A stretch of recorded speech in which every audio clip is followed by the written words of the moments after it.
ब्रह्मांड की उत्पत्ति संबंधी सिद्धांत क्या पढ़ाऊंगा? ब्रह्मांड की उत्पत्ति संबंधी सिद्धांत के बारे में चर्चा करूंगा, जिसे आप महाविस्फोट सिद्धांत या बिग बैंग थ्योरी कहते हैं। इसके बारे में हम लोग पढ़ेंगे। महाविस्फोट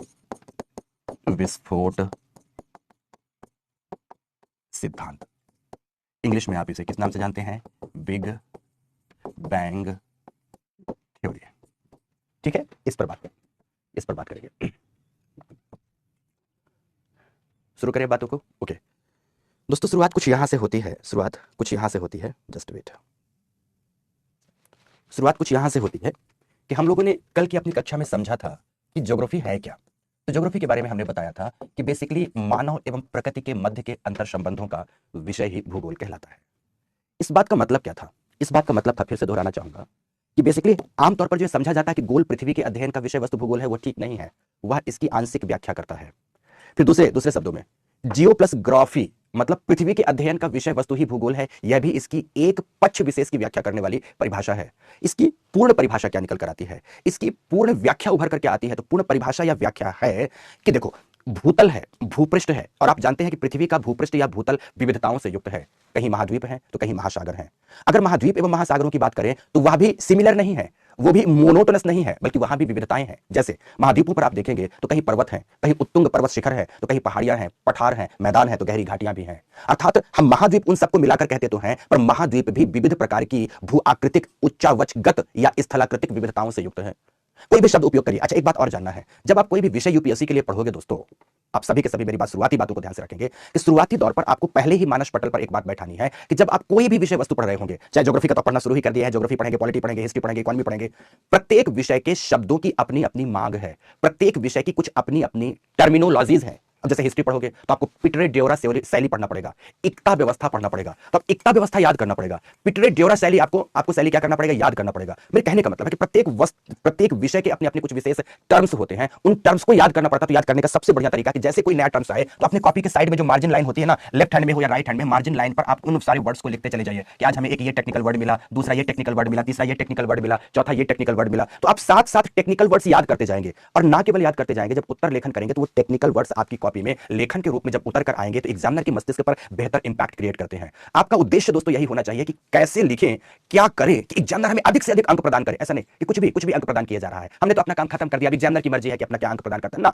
हमें तो एग्जामिनर से अंक मांगने पड़ते हैं, उससे छीनने पड़ते हैं, उससे निवेदन करने पड़ते हैं, कई बार उसको बाध्य करना पड़ता है अपने लेखन के माध्यम से कि आपको अंक मुझे तो देना पड़ेगा। और वैसे लेखन के लिए जरूरी यह है कि विषयगत मांग जिन शब्दों की है उन शब्दों को जरूर कॉपी में लिखा जाए, पहली बात। दूसरी बात है कि उत्तर लेखन के समय हमेशा भाषा की शुद्धता, भाषा की सटीकता, भाषा की संक्षिप्तता का ख्याल रखा जाए। कई बार बच्चे इस बात का ख्याल नहीं रखते हैं। हमेशा एक बात रखना कि जितना इंपॉर्टेंट विषयगत टर्मिनोलॉजीज का उपयोग करना है, उतना ही महत्वपूर्ण भाषा की शुद्धता, सटीकता, संक्षिप्तता, सारगर्भिता आदि का उपयोग करना है। अगर आप ये सब नहीं करते हैं तो आपका उत्तर लेखन हमेशा बिखरा हुआ होता है, बड़े छिछले स्तर का होता है, और छिछले धरातल पर तो दोस्तों महल की नींव कभी नहीं रखी जा सकती है। समझ रहे हैं मेरी बात की नहीं? तो दोस्तों आपको कुछ ये तमाम प्रयास करने होंगे। तो फिर से बताना चाहूंगा कि ज्योग्राफी में हम बेसिकली पढ़ते क्या है कि भूतल पर पाई जाने वाली विविध प्रकार की स्थलाकृतियों को मैंने बताया, जैसे पर्वत, पठार, मैदान, घाटी आदि सब है। तो इनको एक साथ अगर मिलाकर एक शब्द बोलना है इनके लिए, तो आप शब्द बोलेंगे स्थलाकृति। इंग्लिश में बोलते हैं लैंड फॉर्म। तो उस लैंड फॉर्म में रहता होगा मानव, कहीं ना कहीं मानव रहता होगा, और मानव रहता होगा तो मानव प्रकृति के साथ अपनी कुछ क्रियाओं का संपादन करता होगा। जैसे मानव किसी भी भौगोलिक प्रदेश में रहेगा, अपने भोजन का जुगाड़ करेगा, तो कृषिगत कार्य कर रहा होगा। कृषिगत क्रियाओं के लिए और दैनिक जीवन में उपयोग के लिए और कई वस्तुओं की जरूरत पड़ती है, तो वहां के अन्य संसाधनों का उपयोग कर रहा होगा। तो यह उपयोग करना ही प्रकृति के साथ संबंध स्थापित करना है, प्रकृति के अंतर संबंधों का एक परिणाम। अरे भाई, कुछ उपयोग नहीं कर रहा होगा, एटलीस्ट ब्रीद कर रहा होगा, श्वास प्रश्वास की क्रिया कर रहा होगा, जिसमें से सांस लिया, सांस छोड़ा, सांस लेने और छोड़ने के क्रम में कम से कम ऑक्सीजन ले रहा है, तो हमारे पर्यावरण को कार्बन डाइऑक्साइड प्रदान कर रहा है। तो कुल मिलाकर हम एक्टिवली या पैसिवली किसी भी रूप में प्रकृति के साथ अपने तादात्म्य संबंध को जोड़कर रखते हैं। तो हम प्रकृति से किस प्रकार से प्रभावित होते हैं, प्रकृति हमसे किस प्रकार प्रभावित होती है, इस प्रकार के तादात्म्य संबंध को ही हम अंतरक्रिया कहते हैं। इसीलिए हमने परिभाषा पर लिखाया कि मानव एवं पर्यावरण के मध्य के अंतर संबंधों के विषय वस्तु को ही भूगोल कहा जाता है। दोस्तों, अगर गोल पृथ्वी के अध्ययन का विषय वस्तु भूगोल होता तो हम सारी पृथ्वी का अध्ययन कर रहे होते। अगर जियो प्लस ग्राफी भूगोल होता तो पृथ्वी के प्रत्येक बिंदु, प्रत्येक स्थान का अध्ययन कर रहे होते। लेकिन आपको सच्चाई बताना चाहूंगा कि भूगोल के अंतर्गत पृथ्वी के संपूर्ण भाग का अध्ययन नहीं किया जाता, बल्कि उसी भाग का अध्ययन करते हैं जो मानव जाति रहते हुए या जहां पर मानव जाति निवास करते हुए अपने विविध प्रकार की क्रियाओं का संपादन करती है। या दूसरी बात, मानव जाति नहीं भी निवास करती तो वह भौगोलिक प्रदेश जो मानव जाति के लिए विशेष प्रकार से उपादेय है, उपयोगी है, लाभकारी है, उस भौगोलिक प्रदेश का अध्ययन मानव जाति करती है। कुल मिलाकर आप कह सकते हैं, सर क्या मानव जाति स्वार्थी है? यस, हम अपने स्वार्थ पूर्ति के लिए ही पृथ्वी के भूतल का अध्ययन करते हैं, भूतल पर पाई जाने वाली स्थलाकृतियों का अध्ययन करते हैं। और उन्हीं स्थलाकृतियों पे जो हमारे और प्रकृति के साथ अंतर संबंध स्थापित हो रहे हैं, उन संबंधों को ही हम किस नाम से जानते हैं? भूगोल के नाम से जानते हैं। तो यहां पर दो बात आ गई, एक तरफ प्रकृति आ गई तो दूसरी तरफ कौन आ गया दोस्तों? मानव आ गया। दो चीजें आ गई ना, एक तरफ प्रकृति आई तो दूसरी तरफ मानव आई। तो यहां पर भूगोल को अगर हम बात करें तो भूगोल में एक तरफ प्राकृतिक भूगोल आ गया, मतलब प्रकृति का अध्ययन करना होगा, प्राकृतिक भूगोल का पक्ष आ गया दोस्तों, और दूसरी तरफ मानव भूगोल का पक्ष आ गया, क्योंकि प्रकृति से तादात्म्य संबंध बना कौन रहा है? मानव बना रहा है। तो एक तरफ मानव और मानवीय क्रियाओं का अध्ययन करेंगे और एक तरफ प्रकृति तथा प्राकृतिक क्रियाओं का अध्ययन करेंगे। मानवीय क्रियाओं के क्रम में प्रकृति को हम कैसे प्रभावित कर देते हैं, तो प्रकृति हमारी तमाम क्रियाओं को कैसे प्रभावित करती है? आप कहोगे सर क्या प्रकृति हमारी क्रियाओं को निर्धारित करती है, सुनिश्चित करती है? मैं बोलूंगा हाँ दोस्तों, हाँ बिल्कुल निर्धारित करती है। अरे कुछ ज्यादा बड़ा उदाहरण नहीं तो सरल सा उदाहरण देख लो कि अभी अच्छी खासी ठंडियां चल रही हैं, सर्दियां चल रही हैं, तो मैं आपकी क्लास में आया हूं तो ये ब्लेजर डाट कर आया हूं, ब्लेजर पहन कर आया हूं। अभी गर्मियां आ जाएंगे ना तो ब्लेजर हटा दूंगा, टी शर्ट पहनूंगा। तो मैं टी शर्ट पहनूंगा या ब्लेजर धारण करूंगा, ये कौन बता रहा है? प्रकृति। हालांकि भारत में दोस्तों अंधानुकरण शुरू हो गया है, लोग तो गर्मियों में भी सौंदर्य का प्रतीक मानते हैं ब्लेजर को, तो लोग तो गर्मियों में भी ब्लेजर डाल लेते हैं। लेकिन मुझे जैसे व्यक्ति को इस बात की परख या समझ है कि ब्लेजर नीड है, जरूरत है, प्रकृति की मांग है, तो जब जरूरत होगी तब तो इसका धारण करेंगे, जरूरत नहीं होगी तो नहीं धारण करेंगे। कुल मिलाकर मेरे कहने का मतलब है मैं कैसे वस्त्र पहनूंगा ये प्रकृति सुनिश्चित कर देती है। पहली बात समझ में आ गई कि नहीं? दूसरा, मेरा रंग रूप, मैं काला हूं, मैं गोरा हूं, मैं लंबा हूं, मैं ठिगना हूं, मेरे वक्ष चौड़े हैं, मेरी बलिष्ठ भुजाएं हैं, मेरी जंघाएं बलिष्ठ हैं, यह सब कुछ तय कौन करता है? यह प्रकृति तय करता है। जैसे मैं छोटा उदाहरण देना चाहूंगा, अगर मैं ट्रॉपिकल जोन में ऐसे भाग पर रहता हूं जहां सालों भर तापमान एवं आर्द्रता अधिक है, तो निश्चित रूप से हमारी त्वचा मिलेनिन पिगमेंट का सिक्रेशन अधिक मात्रा में करेगी, तो मेरा रंग काला हो जाएगा। तो हमारी पैदा होने वाली संततियां भी काले रंग की होंगी, श्यामल वर्ण की होंगी। काला सुनने में तो बुरा लगता है ना, कोई अगर मुझे बोल दे तू चॉकलेटी ब्लैक है तो कितना अच्छा लग जाएगा, लेकिन कोई बोला तू कलुआ है तो कितना बुरा लगेगा, कलुआ बुरा लगेगा। लेकिन उसी को बोले क्या यार तेरा कितना खूबसूरत सा कलर है, चॉकलेटी ब्लैक सा दिखता है, जैसे चॉकलेटी सुनेगा उसके चेहरे पे मुस्कान आ जाएगी। तो बोलने का ढंग होता है दोस्तों। तो हम कपिवर्णी भले दिख रहे हो, समझना मेरी बात की नहीं, पर उस कपिवर्णी दिखने में हमारा कोई योगदान नहीं है, बल्कि प्रकृति का योगदान है। प्रकृति हमें इस बात के लिए प्रेरित करती है कि तुझे काले रंग का होना चाहिए, क्योंकि यहां तापमान उच्च है, आर्द्रता उच्च है, तो तुझे अपने आप को बचाना है, तो अपने त्वचा से मिलेनिन पिगमेंट का सिक्रेशन करना चाहिए ताकि तेरे त्वचा का रंग काला हो जाए और वह सुरक्षा कवच का कार्य करे। लेकिन दूसरी तरफ शीतोष्ण कटिबंधीय प्रदेशों में कोई रहा हो, शीत कटिबंधीय प्रदेशों में कोई रह रहा हो, तो वहां पर चूंकि सूर्य की किरणें कभी भी लंबवत होती नहीं है, सालों भर एक तो किरणें कम मात्रा में प्राप्त होंगी, दूसरा उनका तिरछापन बढ़ा हुआ होता है, तो तापमान की प्रभाविता कम है, तो उनके त्वचा में बेसिकली लैक्टिन पिगमेंट का सिक्रेशन अधिक होता है, लैक्टोडर्म का काम करती है उनकी त्वचा, इसलिए मिलेनिन पिगमेंट की कमी की वजह से उनके त्वचा का रंग गोरा होता है, श्वेत होता है। तो श्वेत चर्मधारी होते हैं, समझ पा रहे हैं मेरी बात की नहीं? मतलब सफेद रंग के होते हैं, गोरे रंग के होते हैं। तो गोरे रंग के होने में दोस्तों उनका कोई योगदान नहीं है, और काले रंग के होने में इनका कोई योगदान नहीं है, गेहुआ वर्ण होने में मेरा अपना कोई योगदान नहीं है। हमारे इस रंग को सुनिश्चित करने वाला मैं कौन होता हूं? प्रकृति ने सुनिश्चित किया है।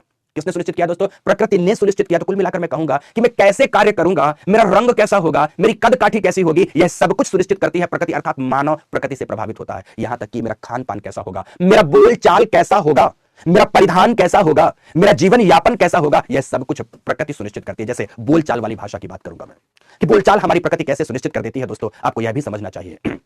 समझ रहे हैं मेरी बात की नहीं? यह भी समझना चाहिए। जैसे कैसे समझना है आपको दोस्तों, आपको यह भली भांति प्रकार से समझना चाहिए कि जैसे भारत जैसे देशों में रहने वाले लोगों का जीवन बड़ा ही सरल है। जैसे उदाहरण देना चाहूंगा, मान लीजिए गंगा के मैदान में है, गंगा के मैदान में विचरण करता हुआ एक व्यक्ति है, जहां उसे पग पग में गंगा तथा उसकी सहायिकाओं का स्वच्छ पेयजल उपलब्ध है। जंगल में भटक रहा है, प्यास लगी, किसी नदी के किनारे गया, अंजुली में पानी उठाया, जलपान किया और अपने आप को जल से तृप्त कर लिया। कोई संकट नहीं है, कोई तनाव नहीं है मन से। नदियों के किनारों पर ही आराम से लेटा हुआ यह सो रहा था। सोते हुए इसे अचानक भूख लगी, उठा और उठ के गया, बगल में आम तोड़कर लाया, आम खा लिया। फिर उठा, फिर सोया, फिर देखता क्या है, फिर से भूख लगी तो अमरूद तोड़ लाया। तो दोस्तों मेरे कहने का मतलब कि गंगा और इसकी सहायिकाओं ने इतना इसे जलयुक्त बना दिया है कि जल की भी पर्याप्त उपलब्धता है, फल फूलों की भी पर्याप्त उपलब्धता है, और भोजन के रूप में फल फूल ना सही, जब से मानव कृषि युग में प्रवेश किया तो यह शस्य श्यामला धारा अत्यंत ही उर्वर है। उर्वरता कुछ इतनी अधिक है कि यह तो पूरे भारत को भोजन कराने में सक्षम है। तो पर्याप्त रूप से विविध प्रकार की शाक सब्जियां एवं खाद्यान्नों का उत्पादन होता है, तो जीवन बड़ा सरल है। संकट का क्षण देखा ही नहीं है, क्योंकि संकट हमें कुछ और तरीके से इवॉल्व करते हैं और सरलता और सहजता हमें कुछ और तरीके से इवॉल्व करती है। तो दोस्तों ध्यान से सुनना, खूब पर्याप्त छक करके भोजन किया, खूब जबरदस्त पानी पिया और आराम से विश्राम किया, विश्राम करके उठा तो बस आराम से हारमोनियम उठा लिया, हारमोनियम बजा रहे हैं, गिटार बजा रहे हैं, वीणा के तार झंकृत कर रहे हैं, समझने की कोशिश करिएगा, और एक आवाज निकालकर टन उसी में खोए हुए हैं, टन उधर से तालियां बजेगी, वाह वाह वाह वाह वाह वाह वाह। इतना सरल और शांत जीवन है दोस्तों हमारा। और इस सरल और शांत जीवन के साथ हम फिर क्या करेंगे? हम लौकिक जीवन की तो बात छोड़ा, आध्यात्मिक जीवन की बात करने लगेंगे। आत्मा क्या है, परमात्मा क्या है, आत्मा का संबंध परमात्मा से कैसा है, क्या दोनों में कोई तादात्म्य संबंध है, क्या दोनों में सायुज्य संबंध है, सायुज्यता की दशा कैसे उत्पन्न होती है। अर्थात लौकिक जगत की तो बात छोड़, हम आध्यात्मिक की बात करते हैं तो भारत दुनिया का आध्यात्मिक गुरु हो गया दोस्तों। भारत दुनिया का क्या हो गया? आध्यात्मिक गुरु हो गया। लेकिन दूसरी तरफ एक उदाहरण देते हैं, आध्यात्मिक गुरु होने में भारत को, भारत की ज्योग्राफी ने इवॉल्व किया है। तो दूसरी तरफ आते हैं दोस्तों, मंगोल है, मंगोलिया है हमारे समीप, मध्य एशिया है हमारे समीप, पश्चिम एशिया है हमारे समीप, अफ्रीका का पठारी मरुस्थलीय क्षेत्र है हमारे समीप, जहां लोगों को भोजन के लिए पूरे दिन जद्दोजहद करनी पड़ती है। जंगल जंगल भटकना पड़ता है कि एक शिकार मिल जाए तो रात में बच्चों के पेट में कुछ निवाले चले जाएंगे। महिलाओं को जंगल जंगल भटकना पड़ता है कि कीट पतंगे मिल जाए, कीड़े मकोड़े मिल जाए तो उसका सूप बनाकर पी ले तो पेट की क्षुधा मिट जाएगी। जंगल जंगल भटक रहे हैं कि पशुओं के लिए चारा मिल जाए तो हमारे पशु चारे को खाकर जीवित बचे रह पाए। तो उनका मन शांत रहेगा या अशांत? आपका जवाब होगा दोस्तों पक्का पक्का सर, उनका मन अशांत ही होगा। तो अशांत मन के साथ जब शाम को घर लौटते हैं तो मन को शांत करने के लिए, ध्यान से, हमें एक मानसिक काम पिपाशा की भी शांति करने की जरूरत होती है, जिसके लिए या कि हम अच्छा सा संगीत सुनते हैं, या कि अच्छा सा हम संगीत का वाद्य यंत्र बजाते हैं, कुछ भी करते हैं। तो यहां भारत में बैठा हुआ लोग तो वीणा के तार झंकृत कर रहे हैं, लेकिन वहां चूंकि दिन भर में मन आंदोलित है, आक्रोशित है, अशांत है, तो लौट के आता है ढोल की नगाड़ पर डमर डमर डिगर डिगर की आवाज निकालता हुआ दोस्तों जीतोड़ नृत्य करता है और थक कर चूर होकर आराम से सो जाता है। समझना, भारत की जो नृत्य परंपरा है वह डिस्कोथेक की नृत्य परंपरा नहीं है दोस्तों। पब एंड बार में थिरकने की नृत्य परंपरा भारत की नहीं है। भारत की नृत्य परंपरा तो शास्त्रीय नृत्य का उदात्त और अनुपम उदाहरण है, जिसके प्रत्येक एक प्रश्न में अनंत अनंत ज्ञान छुपा होता है। हम तो उस धियो भुआ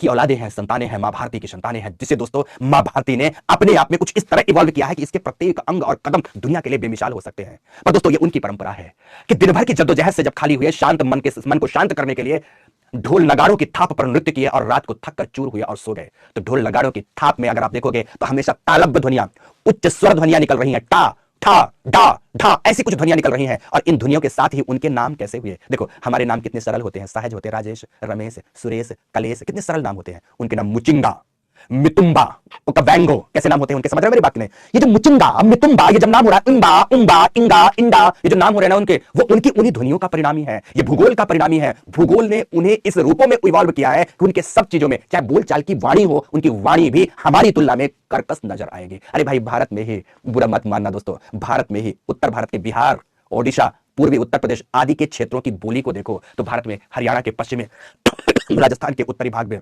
रहने वाले लोगों की बोली को देखो। यहां बोली का लालित्य कुछ और है, बिहार पूर्वी उत्तर प्रदेश के आसपास बोली का लालित्य कुछ और है, बोली की मोहकता कुछ और है, बोली की मधुरिमा कुछ और है। और यहां किसी से पूछोगे भी तो क्या बोलेगा, तेरे ताऊ लागे क्या है? समझ रहे मेरी बात की नहीं? बोलेगा भी तो ऐसा लगेगा जैसे दो झापड़ लगा रहा हो। कोई ऐसा नहीं कि बुरा कर रहा है, लेकिन लगेगा कि दो झापड़ लगाने वाला, उसकी बोली कुछ ज्यादा ठेठ है, उसकी बोली कुछ ज्यादा कड़क वाली है। वो कड़क बोली उसने नहीं, भूगोल ने बनाया है, इतिहास ने बनाया है। तो मेरे कहने का मतलब है दोस्तों, मैं बोलूंगा क्या, मेरा रहन सहन कैसा होगा, बोलचाल कैसा होगा, खान पान कैसा होगा, पहनावा कैसा होगा, मेरी जीवनचर्या कैसा होगा, यह कोई और नहीं बल्कि हमारी प्रकृति सुनिश्चित करती है। इसका मतलब कि मानव प्रकृति का उत्पाद्य है। अंतिम लाइन क्या हो गया? मानव प्रकृति का उत्पाद्य है। नियतिवाद के अंतर्गत तो अगर देखा जाए दोस्तों, तो नियतिवाद तो बोलता है कि विराट प्रकृति रूपी सत्ता के समक्ष मानव उसके दास के भांति है, एक तुच्छ धूल कण के भांति है। कुमारी एलन शैंपल जैसी विदुषी महिलाओं ने तो यहां तक कह दिया है कि मानव प्रकृति की विराट विशाल सत्ता के समीप या सत्ता के संदर्भ में dust of the dust of the dust of the dust के भांति है। अर्थात प्रकृति के समक्ष मानव धूल के भी धूल के भी धूल के भी धूल के भांति है, इतना तुच्छ है। हालांकि ऐसी बात नहीं है, यह उन्होंने कहा, यह नियतिवादियों ने कहा, लेकिन संभववादियों ने तो मानव की श्रेष्ठता को बताया है। तो एक तरफ अगर यहां पर आप प्रकृति की विशालता या विराटता को देखते हैं, प्रकृति के विराट स्वरूप को देखते हैं, तो दूसरी तरफ दोस्तों मानव के व्यक्तित्व को भी संभववादियों ने बताया है कि ना, मानव के व्यक्तित्व को नकारा नहीं जा सकता। मानव अपनी क्रियाओं से प्रकृति को भी अत्यधिक प्रभावित करता है। फिर से आगे सुनते जाना है। मानव अपनी क्रियाओं से किसको प्रभावित करता है? प्रकृति को भी प्रभावित करता है।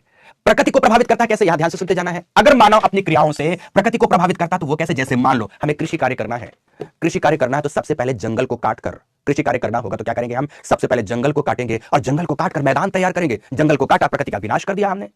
पर्वतों को काटा, समतल मैदान बना दिया, प्रकृति का विनाश कर दिया हमने। देखो प्रकृति का स्वरूप बदल जाता है। प्रकृति को हम कैसे प्रभावित करते हैं, इसका वर्तमान में आप सबको, जन जन को सर्वोत्तम उदाहरण समझना है तो global warming and climate change के रूप में समझ सकते हैं। कि वर्तमान में जो वैश्विक तापन की परिघटना ग्रीन हाउस इफेक्ट की वजह से हुई है, क्लाइमेट चेंज जैसी स्थितियां सामने आई हैं, उन सब का कारण मानव एवं मानवीय गतिविधियां हैं। तो कुल मिलाकर आप यह समझ सकते हो कि मानव अपने विभिन्न प्रकार की आर्थिक एवं सामाजिक क्रियाओं के माध्यम से प्रकृति तथा प्रकृति के विभिन्न अंगों को प्रभावित करता है। तो कुल मिलाकर दोनों एक दूसरे को प्रभावित करते हैं। इसीलिए भूगोल को कहा जाता है मानव एवं प्रकृति के मध्य के अंतर संबंधों का विषय भूगोल है। क्या कहा जाता है? मानव एवं प्रकृति के मध्य के अंतर संबंधों का विषय भूगोल है। समझ में आई मेरी बात की नहीं? तो ये बात हुई। तो एक तरफ प्राकृतिक भूगोल हो गया, दूसरा मानव भूगोल हुआ। अब आगे बात करना चाहूंगा दोस्तों, ये जो प्राकृतिक भूगोल है इसे हम लोग भूगोल की भाषा में भौतिक भूगोल कहते हैं। क्या कहते हैं यहां पर? इसे भौतिक भूगोल कहेंगे, फिजिकल ज्योग्राफी कहेंगे। और ये फिजिकल ज्योग्राफी के अंतर्गत कौन कौन से भाग आते हैं तो आप सबको लिखना है सिलेबस के बिंदु कि फिजिकल ज्योग्राफी में कौन कौन से बोर्ड आएंगे। ठीक है, कौन कौन से बोर्ड आएंगे तो लिखिए नंबर 1, सबसे पहला फिजिकल ज्योग्राफी में कौन कौन से टॉपिक आएंगे। सबसे पहला आएगा खगोल विज्ञान। सबसे पहला टॉपिक जो मैं पढ़ाऊंगा खगोल विज्ञान। पहले दिन क्लियर होना चाहिए कैसे कैसे सिलेबस चलेगा। दूसरे नंबर पर आएगा भू आकृति विज्ञान। भू आकृति विज्ञान। तीसरे नंबर पर सिलेबस में हम लोग पढ़ेंगे जलवायु विज्ञान। चौथे नंबर पर पढ़ेंगे समुद्र विज्ञान। तो पांचवें नंबर पर पढ़ेंगे जैव भूगोल, बायो ज्योग्राफी। भौतिक भूगोल के अंतर्गत आप सभी लिखेंगे, हम लोग ये 5 टॉपिक पढ़ेंगे। ये 5 चैप्टर हो गए। Cosmology, geomorphology, climatology, oceanography and bio geography. लिखे सभी, लिखे सभी। खगोल विज्ञान, भू आकृति विज्ञान, जलवायु विज्ञान, समुद्र विज्ञान और जैव भूगोल। लिख लिया? इंग्लिश टर्म भी लिखते जाइएगा। Cosmology, geomorphology, climatology, oceanography and bio geography. ये 5 टॉपिक पढ़ेंगे हम। सबसे पहले विश्व का भूगोल चलेगा हमारा, जिसमें विश्व का भौतिक भूगोल के 5 टॉपिक होंगे। मानव भूगोल में कौन से टॉपिक आते हैं तो मानव भूगोल में आते हैं, ध्यान से दोस्तों, मानव भूगोल का पहला टॉपिक जो आता है आर्थिक भूगोल। ये जो आर्थिक भूगोल है ना, ये मानव भूगोल का ही अंग है। ये आर्थिक भूगोल आता है, आर्थिक भूगोल। तो आर्थिक भूगोल में हम क्या पढ़ते हैं? दुनिया के स्तर पर कृषि कैसी है, दुनिया के स्तर पर संसाधन कौन कौन से प्राप्त होते हैं, दुनिया के स्तर पर उद्योग कौन कौन से प्राप्त होते हैं, तो दुनिया के स्तर पर परिवहन व्यवस्था कैसी है, परिवहन व्यवस्था कैसी है। ये दुनिया के संदर्भ में भी पढ़ेंगे, भारत के संदर्भ में भी हम यही टॉपिक पढ़ते हैं, यही टॉपिक पढ़ते हैं। हिमांशु उपाध्याय, किसी बच्चे में बेटा दम नहीं है कि क्लास को डिस्टर्ब कर सके, वो अपने आप को केवल डिस्टर्ब करता है। तुमको परेशान, तुम पढ़ो ध्यान से।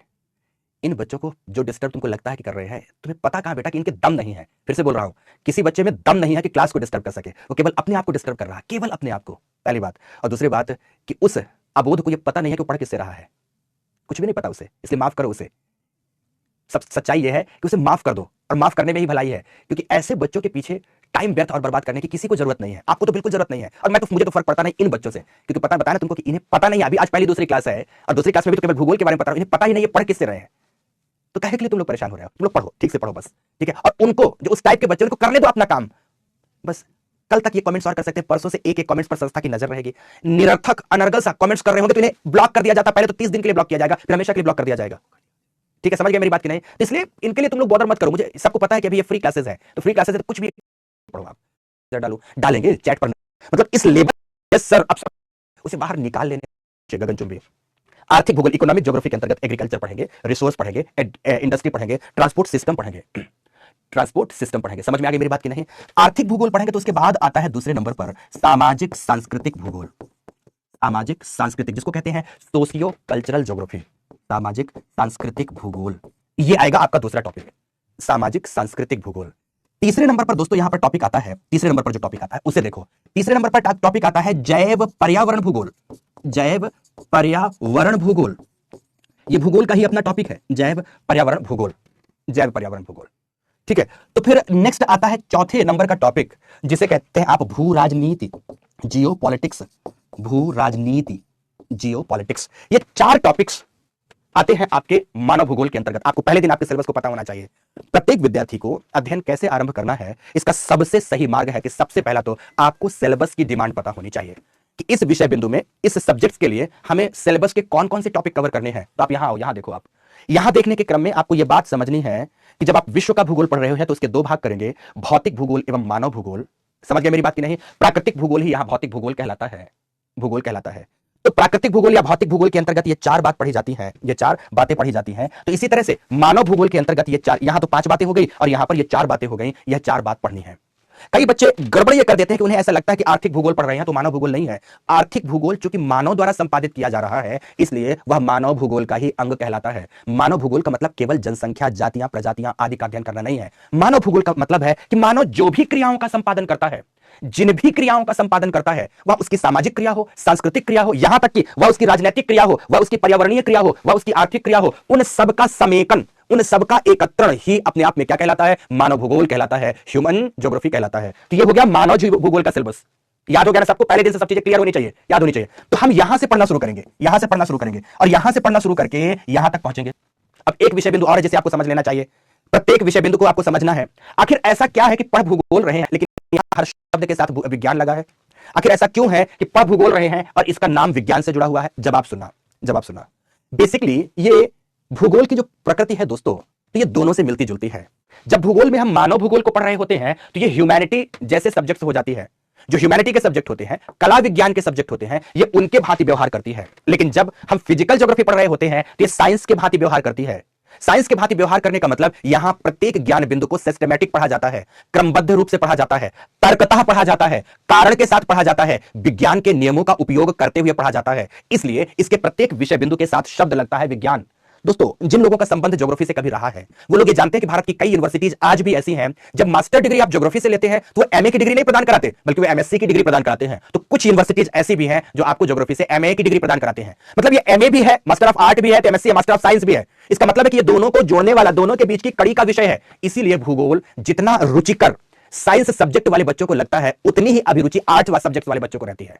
मतलब दोनों के दोनों प्रकार के बच्चों की अभिरुचि इस विषय बिंदु पर पर्याप्त रहती है, दमदारी के साथ रहती है। साइंस वाला यह नहीं कह सकता कि इसमें मेरी जबरदस्त ग्रिप है, तो दूसरी तरफ आर्ट वाला यह नहीं कह सकता कि यह केवल मेरा विषय है। ये दोनों का विषय है, दोनों को इसमें जबरदस्त इंटरेस्ट आता है। मजे के साथ पढ़ने का विषय है दोस्तों, मजे के साथ पढ़ने का विषय है। तो फिर अब जब आपने सिलेबस का इंडियन ज्योग्राफी नहीं, अभी शुरू करना है फिजिकल ज्योग्राफी वर्ल्ड, तो हम यहां के सिलेबस पर बात करते हैं। तो फिर शुरू होती है खगोल विज्ञान की कहानी। किसकी कहानी शुरू होती है? खगोल विज्ञान की। तो सभी लोग अब टॉपिक का नाम, यहां तक जब इतनी बात आ गई, तब इसके बाद टॉपिक का नाम क्या लिखेंगे जो हम लोग पढ़ने जा रहे हैं? लिखे कॉस्मोलॉजी। क्या लिखेंगे दोस्तों? कॉस्मोलॉजी। ये है हमारा चैप्टर, कॉस्मोलॉजी। हिंदी में आप इसे लिखेंगे। शुरुआत हो रही है खगोल विज्ञान से, खगोल विज्ञान से। चलो अब ये समझो कि खगोल विज्ञान ज्योग्राफी के पाठ्यक्रम में क्यों पढ़ा जाता है। देखो, ऐसे ही दोस्तों आपको टॉपिक को भी समझना है, कारण परिणाम। जैसे ये टॉपिक पढ़ रहे हैं तो इसका कारण क्यों पढ़ रहे हैं, ठीक है ना? अब पढ़ रहे हैं तो परिणाम के रूप में इसमें पढ़ेंगे क्या, ऐसे आपको ध्यान रखना है, ऐसे आपको ध्यान रखना है। डोनाल्ड ट्रंप कह रहा, पहले अपना नाम तो सुधार ले, डोनाल्ड ट्रंप नहीं हो सकता तू कभी। कि बिग बैंग कहां गया? बिग बैंग चला गया, नहीं पढ़ेगा बिग बैंग, तो जा जा आराम कर, डोनाल्ड ट्रंप बन जा तू। मेरी शुभकामनाएं हैं तेरे साथ, तू भारत का डोनाल्ड ट्रंप बन जा। काय के लिए क्लास में पढ़ने के लिए आया है?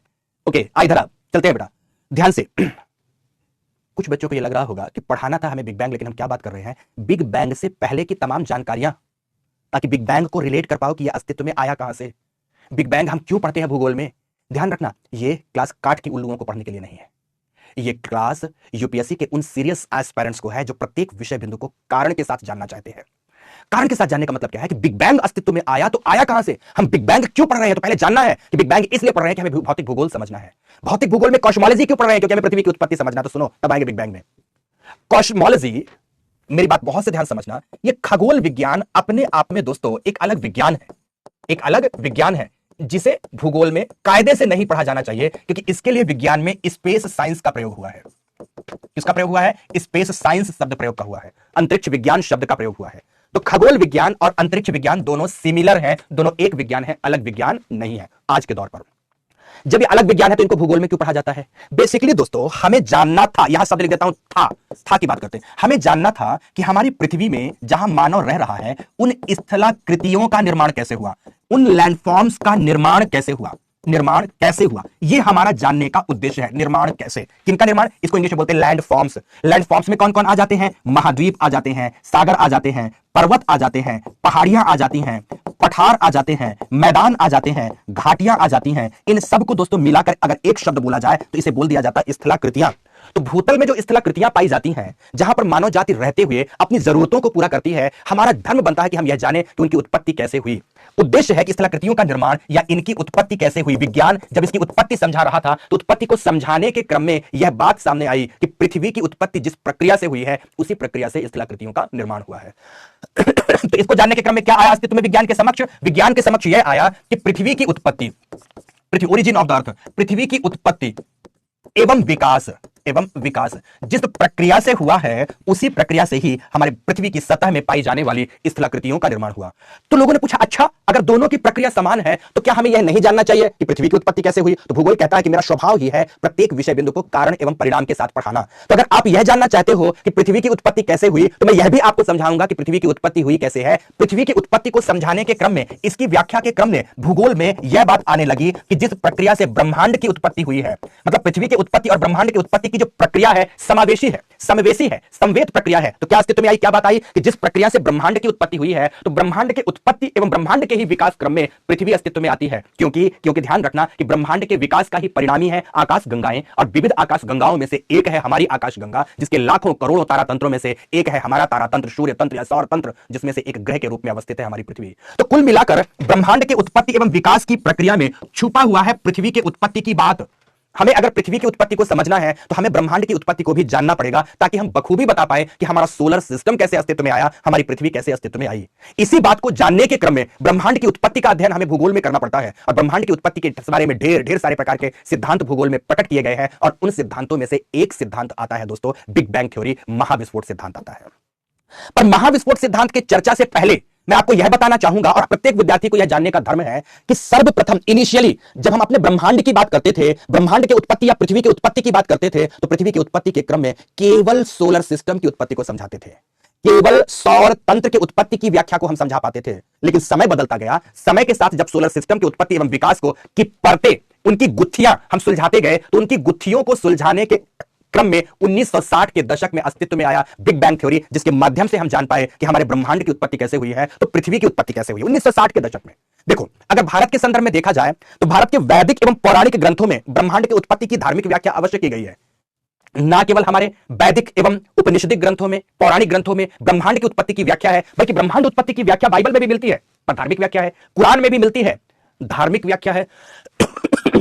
धार्मिक व्याख्या है, ओके। धार्मिक व्याख्या को विज्ञान में स्थान नहीं दिया जा सकता। क्यों? क्योंकि वह तर्कों से परे होती हैं, आस्था आधारित होती हैं। विज्ञान तो तर्कों पर बात करता है। जब विज्ञान तर्कों पर बात करता है तो तर्कों पर आधारित पृथ्वी, सौर तंत्र या ब्रह्मांड की उत्पत्ति की व्याख्या पुनर्जागरण कालखंड के उपरांत पाश्चात्य जगत में देखने को मिलने लगी, वेस्ट वर्ल्ड में देखने को मिलने लगी। जब वेस्ट वर्ल्ड में देखने को मिलने लगी दोस्तों, तो उस व्याख्या से लेकर आज तक ब्रह्मांड की उत्पत्ति के संदर्भ में कौन कौन से सिद्धांत प्रस्तुत किए गए हैं, सौर तंत्र की उत्पत्ति के संदर्भ में कौन कौन से सिद्धांत दिए गए हैं, यह जानना यूपीएससी या किसी भी पीसीएस एग्जाम के लिए आवश्यक हो जाता है। तो समझ में आई मेरी बात की नहीं कि ब्रह्मांड की उत्पत्ति को हम इसमें क्यों स्थान प्रदान करते हैं, कॉस्मोलॉजी को स्थान क्यों प्रदान कराया गया। संक्षेप में बेसिकली हमारा उद्देश्य था भूपटल में पाई जाने वाली विभिन्न प्रकार की स्थलाकृतियों का अध्ययन करना, क्योंकि वहां पर रहते हुए मानव अपनी जरूरतों को पूरा करता है। जब हम इनके उत्पत्ति की व्याख्या करने लगे, इनकी उत्पत्ति के और विकास की व्याख्या करने लगे, तो हमें जानना पड़ा कि पृथ्वी की उत्पत्ति कैसे हुई है, क्योंकि स्थलाकृतियां पृथ्वी की उत्पत्ति के साथ जो अंतर्जात एवं बहिर्जात शक्तियां हैं, एंडोजेनेटिक एंड एक्सोजेनेटिक फोर्सेस हैं, उनका परिणामी है, उनका उत्पाद्य है। इसलिए दोस्तों हमें इस क्रम में पृथ्वी की उत्पत्ति एवं विकास को समझना पड़ा। पृथ्वी की उत्पत्ति एवं विकास को अगर समझना है तो हमें सोलर सिस्टम, सौर तंत्र की उत्पत्ति एवं विकास को समझना पड़ेगा, और सौर तंत्र की उत्पत्ति एवं विकास बिना ब्रह्मांड की उत्पत्ति को समझा ही नहीं जा सकता। इस क्रम में ही हमें भूगोल में ब्रह्मांड की उत्पत्ति को स्थान प्रदान करना पड़ा। तो कॉस्मॉस साइंस या स्पेस साइंस का एक छोटा सा पार्ट भूगोल में भी यहां पर जुड़ जाता है। समझ गए मेरी बात की नहीं? तो कॉस्मोलॉजी आपने हेडिंग दिया है, खगोल विज्ञान आपने हेडिंग दिया है, इसके साथ डैश देकर आपको कुछ लाइनें लिखनी है, तो लिखिए सभी के सभी दोस्तों, ध्यान से लिखिए। अध्ययन के क्रम में भाषा एकदम परिष्कृत रूप से लिखना है। भाषा के क्रम में या अध्ययन के क्रम में, भाषा नहीं सॉरी, अध्ययन के क्रम में अंतरिक्ष विज्ञान या खगोल विज्ञान, अंतरिक्ष विज्ञान या खगोल विज्ञान भूगोल का मौलिक विषय वस्तु नहीं है। भूगोल का मौलिक विषय वस्तु नहीं है, मौलिक विषय वस्तु नहीं है, पूर्ण विराम लगाइए। लेकिन पृथ्वी कॉमा लगाइए, सौर तंत्र, पृथ्वी सौर तंत्र के उत्पत्ति एवं विकास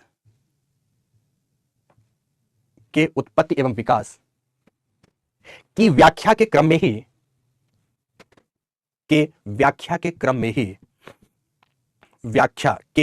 ही हमें ब्रह्मांड की उत्पत्ति की व्याख्या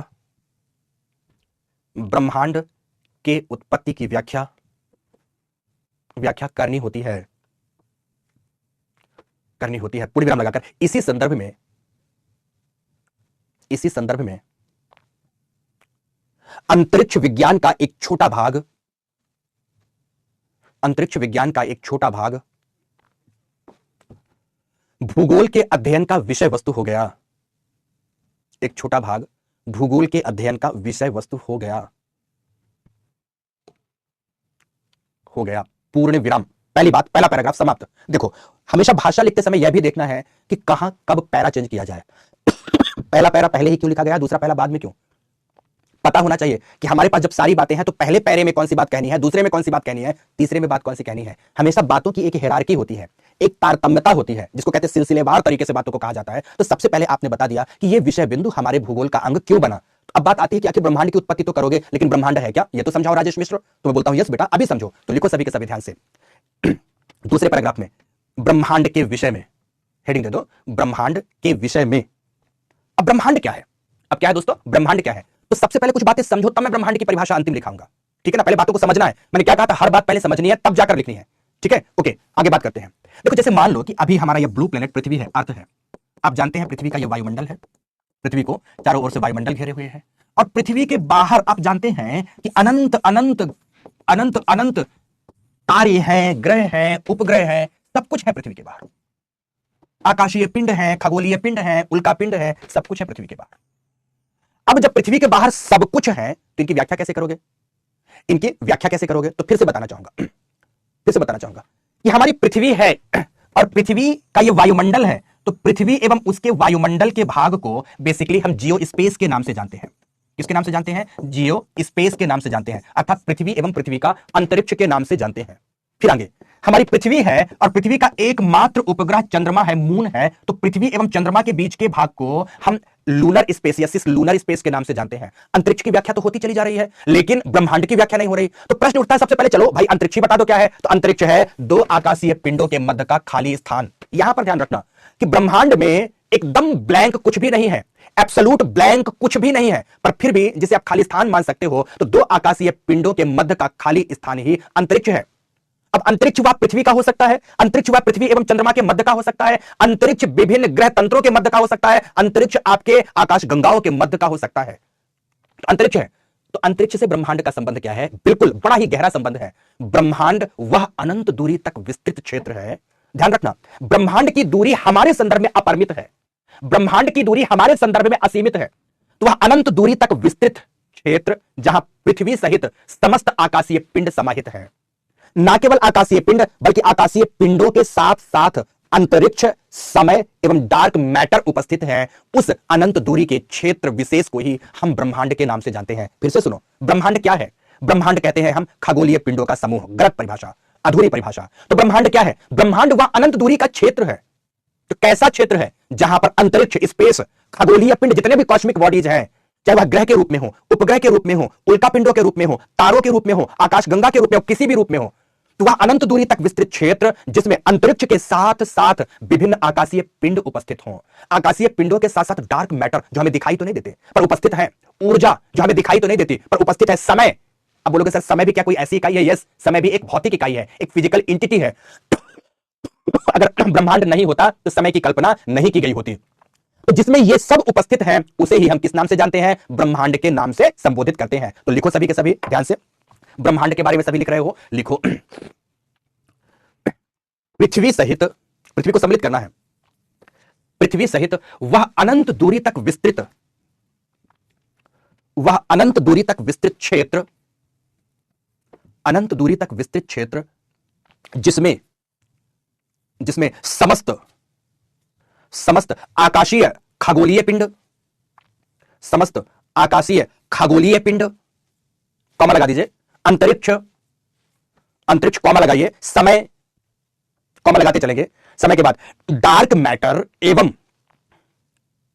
ऊर्जा कण विद्यमान है, ऊर्जा कण विद्यमान है, उसे ब्रह्मांड कहा जाता है, उसे ब्रह्मांड कहा जाता है। पूर्ण विराम, पैरा चेंज करते हैं, पैरा चेंज करते हैं।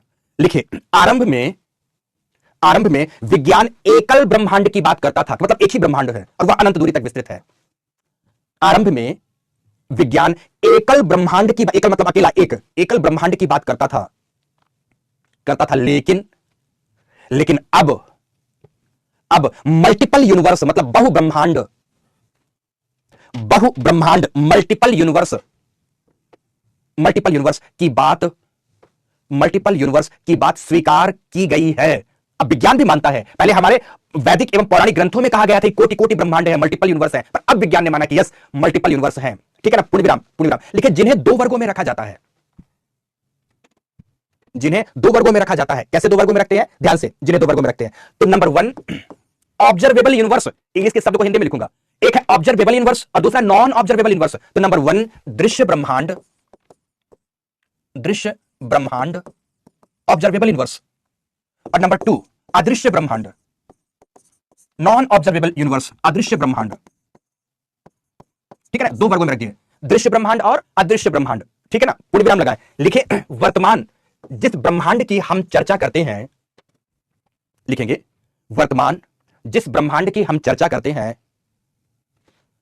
हैं वह हमारा ऑब्जर्वेबल यूनिवर्स है, दृश्य ब्रह्मांड है, वह हमारा ऑब्जर्वेबल यूनिवर्स है, दृश्य ब्रह्मांड है,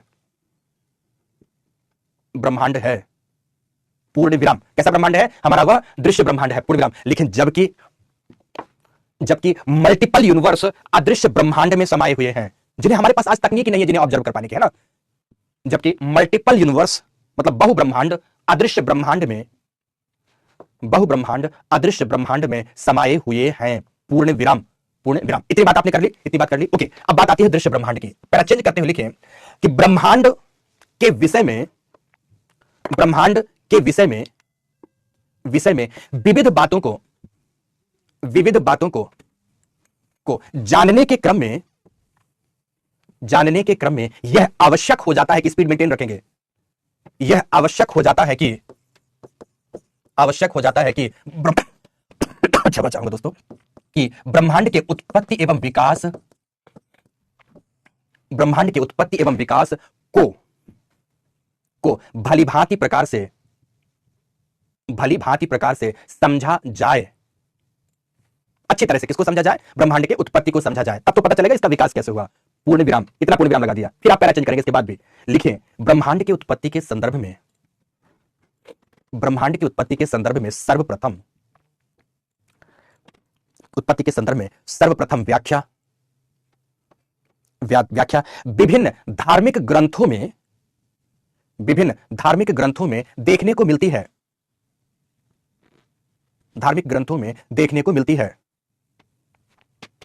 पूर्ण विराम लगाइए। परंतु चूंकि धर्म ग्रंथ तर्क एवं वैज्ञानिक नियमों पर आधारित नहीं,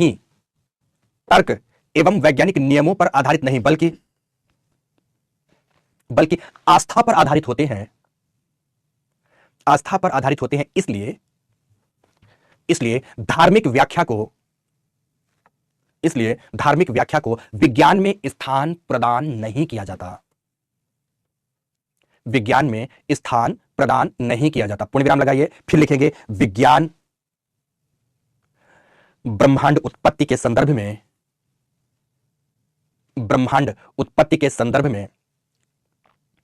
सर्वाधिक मान्य सिद्धांत के रूप में बिग बैंग थ्योरी को स्वीकार करता है, महाविस्फोट सिद्धांत को स्वीकार करता है।